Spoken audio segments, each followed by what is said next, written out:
Did you know that the Popocatépetl, they say that under the land of Pahuacan, today the roads are still there, witnesses of the past, and we are heading to Pahuacan, where history still breathes between the roads.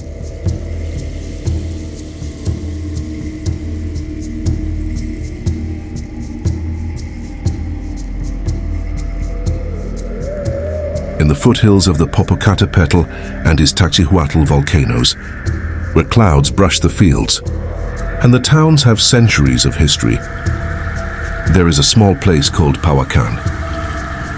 A delegation from the municipality of Jalapango and the eastern part of the state of Mexico.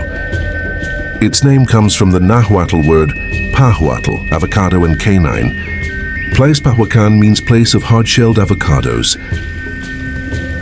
A fertile land that since ancient times was inhabited by pre-Hispanic communities like the Aztecs and the Mayguas. With the arrival of the 19th century, progress took the form of coal and steam in 1881. The Mexico-Cuautla Interoceanic was inaugurated railway, one of the most important works of its time. The train crossed mountains, ravines, and valleys, carrying passenger goods and dreams. From Mexico City to the heart of Morelos. Along its route, the train passed very close to Ayapango, Michoacán, and Pahuacan. Hiss were heard at dawn, and the children of the village ran to the track just to see it go by.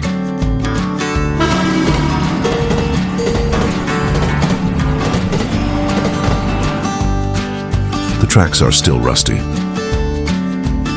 Covered with grass and dust are witnesses, silences of the passage of an era, there between the fields and the echo of the volcanoes. Intertwine the stories of failure and the peoples who grew up in its shadow.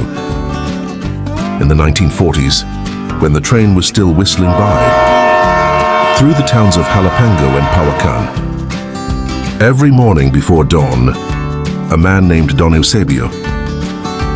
I came out with a basket full of freshly baked bread, walked to the tracks just where the locomotive was making its short stop.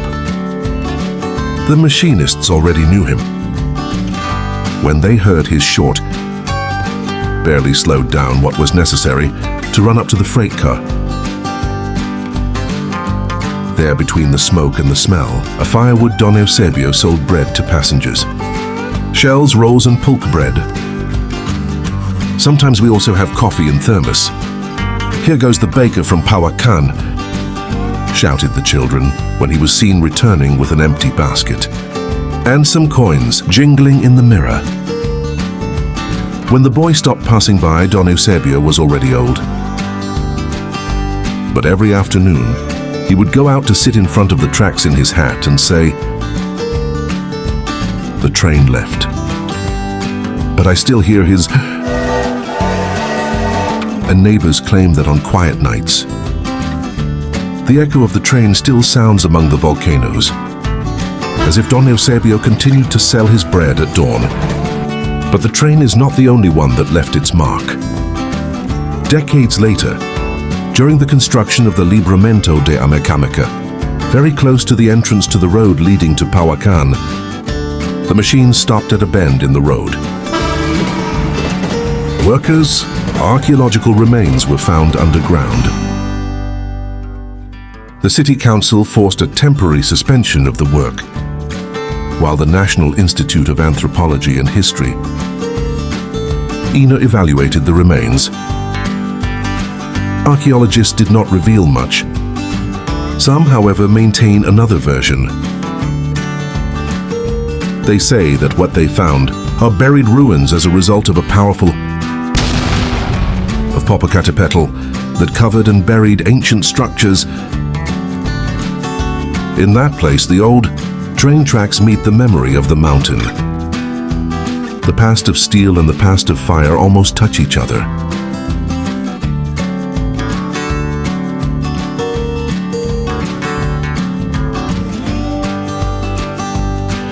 curious thing is that the mirror site is right next to the old tracks.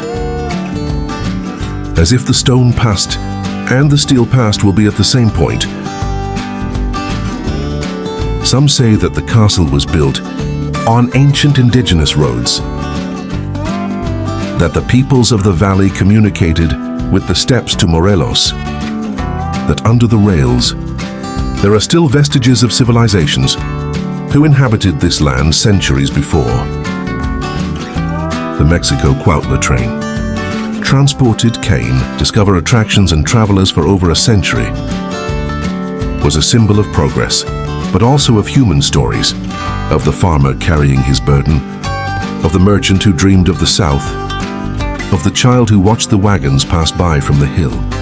Today the train no longer passes, the roads are still there silent, as a thread of synthesis that unites the present with the past, and together with them. The vestiges found in the curve of the Libramiento de Amecameca remind us that every stone, every rail, and every road has a story to tell. That's Pahuacan, a small corner of the state of Mexico, where time stood still between the train and the murmur of the ancient peoples who slept under the earth. Pahuacan is a small delegation, surrounded by ancient fields and roads, where the echo of the old train can still be heard. Its main holiday is celebrated on November 11th, a date traditionally dedicated to its patron saint, San, when the streets are filled with music, rocket dances and processions.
This is how we are arriving in Pahuacan, a small town.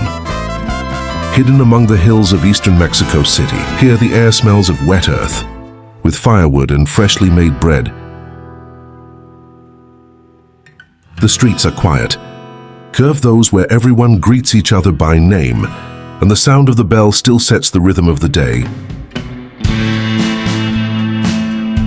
In the afternoons, children play in front of the church, while the older sit and talk on the stone benches, watching the sun fall on the volcanoes.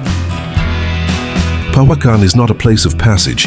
It is a corner that keeps the soul of simple life, of those that are hardly visible anymore. Here in Pahuacan, there is a long tradition. Many young people and peasants have gone abroad, not only to the United States, but also to Canada, seeking better conditions. Although there are no exact statistics, people remember that every time they see a truck leaving for the north, they do so with the illusion of sending support home. This migration has become part of the history of the people. Someone who leaves, someone who returns, someone who sends what he can. And so little by little Pahuacan was also built with memories. From those who departed, new houses' foil roofs changed by slabs. Paved streets are witnesses, silent of the effort of those who work far away. But even though they cross borders, their hearts are still here. Between the bells of the church, the scent of bread and the murmur of volcanoes, because no one is leaving their homeland and in Pahuacan at all. Every return is a party,